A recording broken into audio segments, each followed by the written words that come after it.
Hafade and hello, my name is Kelly Blas and this is my channel, Dynabites International. Today I'll be making my grandpa's sweetbread. I may have changed it a little bit, but the nostalgia is still there, so I hope you'll enjoy it as much as I do. Okay, so for grandpa's sweetbread, the change that I made was I added potato. And I love the way the potato makes the dough tender. It's just, there's something about it and it stays tender for a long time. This recipe was passed down to me from my aunt, my Auntie Vicky. She gave me this recipe and for some reason I could never get it just like hers. And it just was always very frustrating for me because I love to cook and I think I do a pretty good job. I mean, I'm making a video here.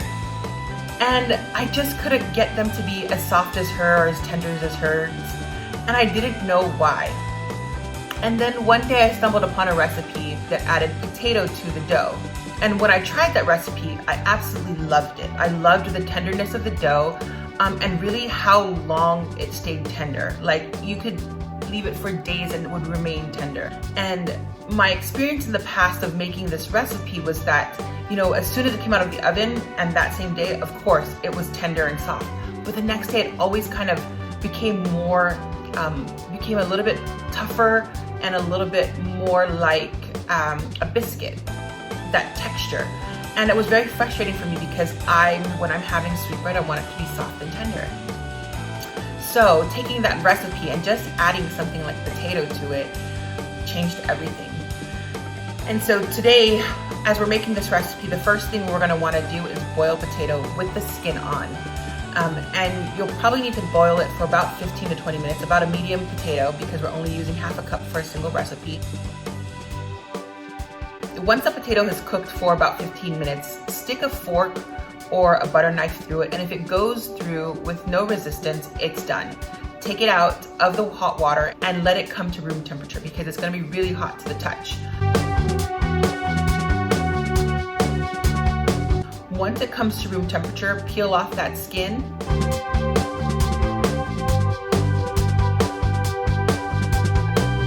And then put it in a bowl and mash it. If you have a ricer, that's great. We want it as fine a mash as possible.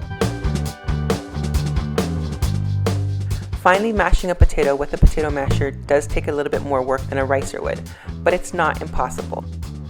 Just check the consistency of your potato as you go along, and if it needs to be mashed more, then do so. We're trying to avoid adding any lumps of potato into the mixture.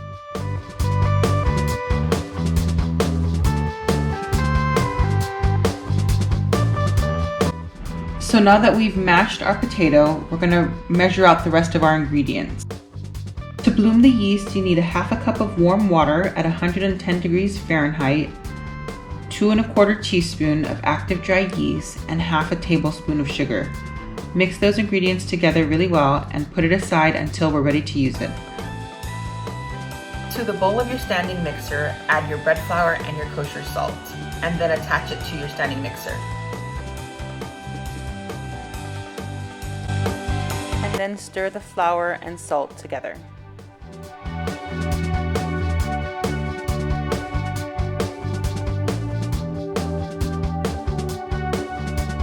Add the mashed potato to the milk and mix well.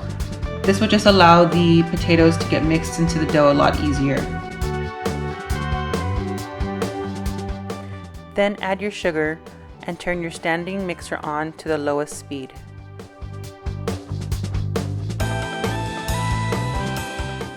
Then add the milk and potato mixture.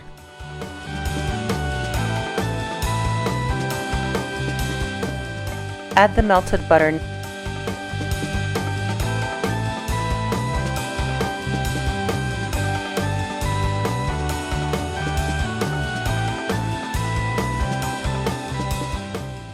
Lastly, add your bloomed yeast to the rest of the ingredients.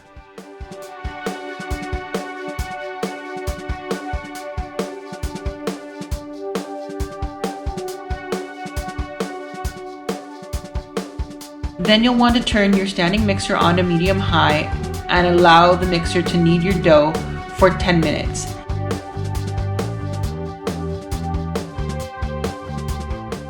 After 10 minutes of kneading your dough, if it hasn't formed a loose ball, go ahead and sprinkle a tablespoon of bread flour and repeat this until a loose ball is formed.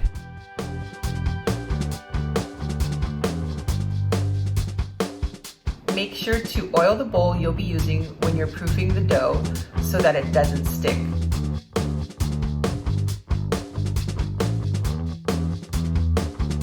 Flour a clean work surface really well and turn your dough out onto your work surface.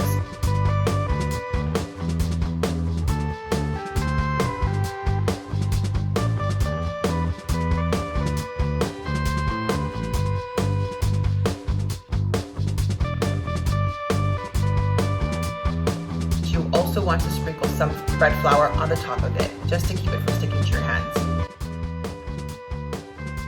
And using a dough bench or a flat spatula, you'll want to fold the dough into itself, kind of creating like an envelope, so all four sides being folded in.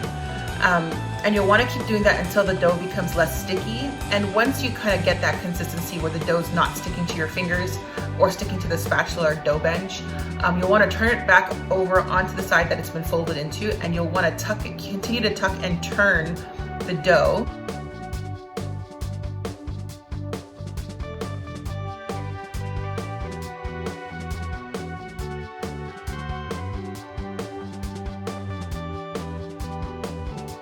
Once you see that it's a nice ball, you've tucked it, put it into your oiled bowl and cover it with plastic wrap and put it in a warm area so that it can rise for an hour. The dough will need 1 to 1.5 hours to proof. This all depends on the temperature of your room. Once your dough has doubled in size, you want to turn it out onto the clean floured work surface you used before. And you'll want to stretch the dough out into a rectangular shape.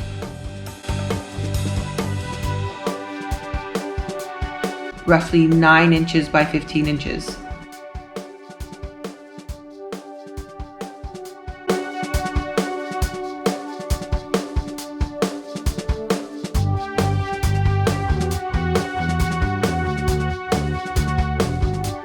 Once you finish stretching your dough, cover it with plastic wrap and a tea towel and let it rest for 15 minutes before you'll cut the dough horizontally in 3 strips and vertically in 5 strips.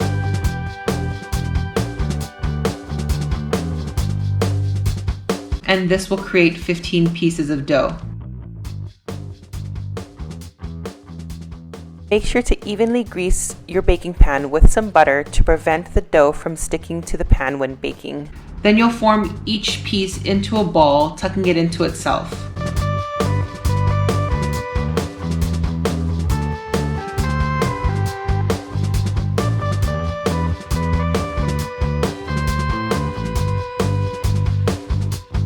You're going to heat your oven to 375 degrees, and then you'll bake it for 25 minutes. While my bread is baking, this is when I'll make my glaze. I need a 1/4 cup of butter and 1/2 cup of sugar. Allow the butter to melt in a small saucepan and then add the sugar to dissolve in the butter. Once the sugar is dissolved, turn off the heat and then add 1 tablespoon of heavy whipping cream and mix it really well.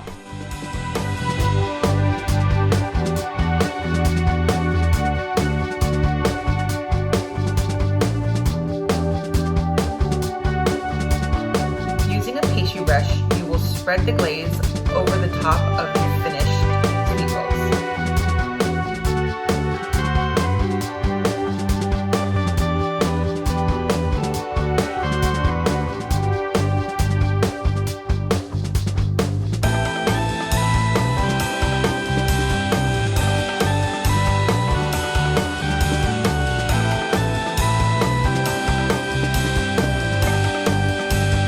I hope you really enjoy this recipe.